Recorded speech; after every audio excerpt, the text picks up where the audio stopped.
Some of the long-term effects of sea level rise, I would say at the most extreme, and probably likely in some cases, is outright marsh loss. So they're basically just drowning in place. If they have nowhere to go, if they cannot migrate landward, and if they cannot keep up with sea level rise, eventually they will just basically drown and disappear.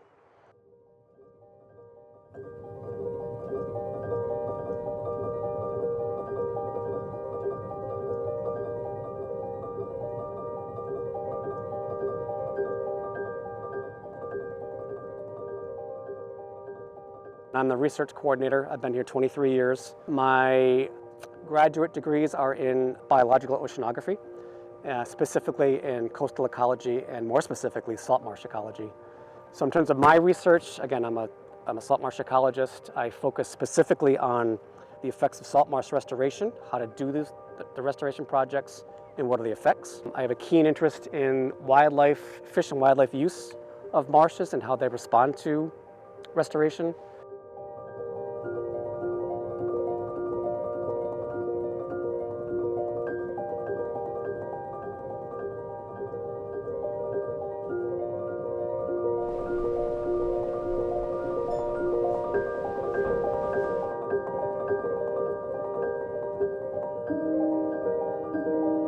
This is Coggeshall Marsh on the north end of Prudence Island, which is in the middle of Narragansett Bay.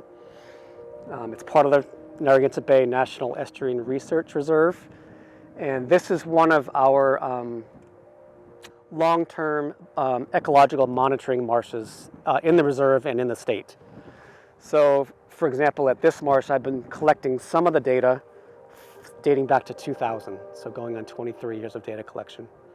So it's a marsh that's sort of protected and set aside for the purposes of long-term monitoring and research.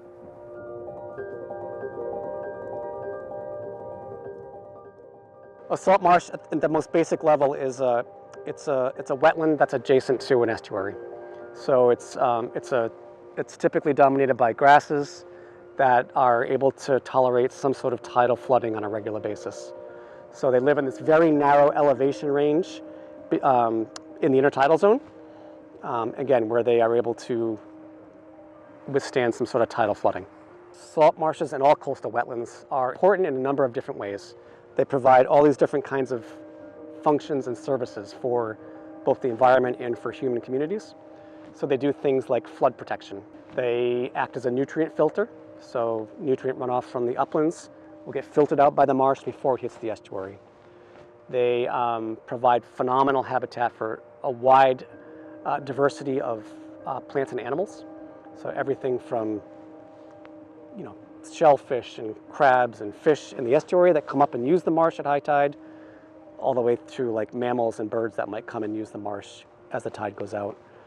They sequester large amounts of atmospheric carbon, so they can help mitigate some of the effects of climate change. So they have all sorts of these functions and values that are being directly sort of impacted and threatened by stressors like sea level rise.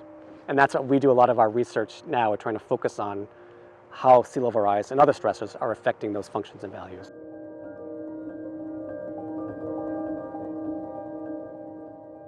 I would say the biggest threat right now to Rhode Island's salt marshes is broadly climate change, but specifically sea level rise. There's been a lot of impacts to our marshes over the last few hundred years by humans, ditching, agricultural uses, etc.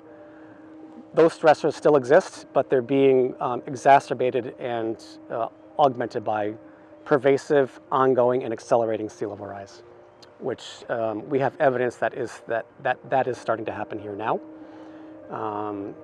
But in the nearer term, we see effects, more subtle effects. We see shifts in vegetation, where we're getting an increase in vegetation species that can tolerate a lot of flooding at the expense of species that can't tolerate that flooding. So in essence, these marshes are becoming basically a monoculture of one grass species, Spartina alterniflora, that is able to tolerate a lot of flooding.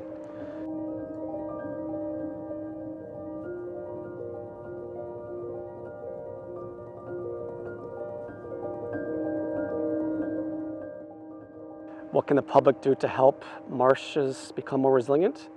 They can volunteer.